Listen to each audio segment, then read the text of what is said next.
Assalamualaikum warahmatullahi wabarakatuh. Salam sejahtera untuk kita semua. Salam, Om Swastiastu, Namo Buddhaya, salam kebajikan, dan salam presisi. Rekan-rekan media yang saya hormati dan saya cintai, malam ini saya akan menyampaikan update penanganan kasus ujaran kebencian dan pemberitaan bohong yang dilakukan oleh saudara EM. Seperti kita ketahui bahwa saudara EM tadi pagi kurang lebih pukul 9:54 telah memenuhi surat panggilan kedua yang dilayangkan, dan setelah hadir dilakukan swab dulu terhadap saudara EM dan hasilnya negatif. Setelah itu dilakukan pemeriksaan dilakukan terhadap saudara EM sebagai saksi.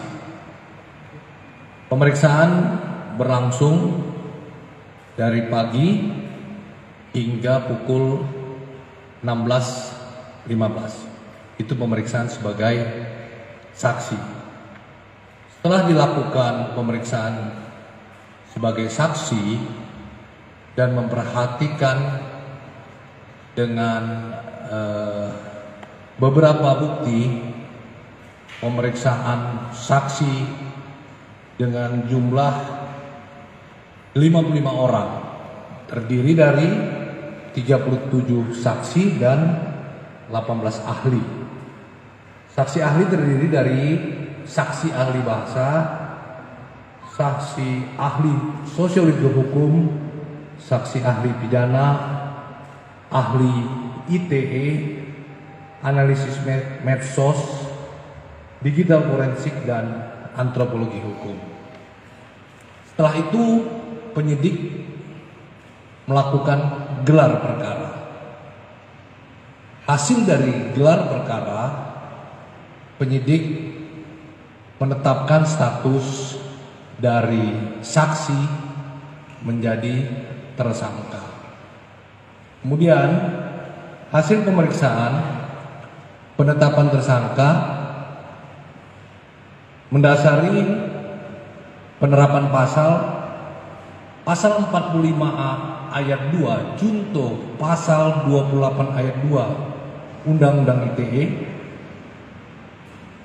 Setiap orang yang dengan sengaja dan tanpa hak menyebarkan informasi yang ditujukan untuk menimbulkan rasa kebencian atau permusuhan individu dan atau kelompok masyarakat tertentu berdasarkan atas suku, agama, ras, dan antar golongan sara. Kemudian dijuntukan juga di pasal 14 ayat 1 dan ayat 2, juga dijuntukan pasal 15 Undang-Undang Nomor 1 tahun 1946 tentang Perhimpunan Hukum Pidana, dan juga dijuntukan pasal 156 KUHP. Kemudian setelah diperiksa sebagai tersangka yang berlangsung dari 16.30 sampai 18.30 untuk kepentingan penyidikan perkara dimaksud terhadap saudara EM, penyidik melakukan penangkapan dan dilanjutkan penahanan. Penahanan dilakukan dengan alasan subjektif dan alasan objektif. Alasan subjektif karena dikhawatirkan melarikan diri, dikhawatirkan menghilangkan barang bukti, dikhawatirkan mengulangi perbuatannya kembali. Sedangkan alasan objektif, ancaman yang diterapkan kepada tersangka di atas 5 tahun.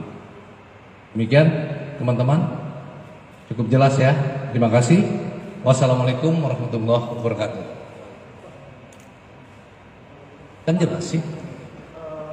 Dari pemeriksaan itu apakah barang bukti apa yang ditemukan oleh penyidik dan dilakukan penahanan di mana terkait Ya. Akun YouTube dengan channel milik yang bersangkutan ya. Jadi akun YouTube milik yang bersangkutan yang disita. Ya, Bang Edi Channel ya. Cukup ya? Jelas ya? Penahanan dilakukan mulai hari ini sampai 20 hari ke depan. Penahanan di Baris Krim Polri. Mana? Di atas 5. Ancaman 10 tahun ya. Jadi ancaman masing-masing pasal ada, tapi ancaman 10 tahun ya. Jelas ya? Pak, sehubungan tadi pertama kali Pak dia masuk di sini, dia sempat mengeluarkan statement kalau ini dia dibidik. Gimana komentar Pak?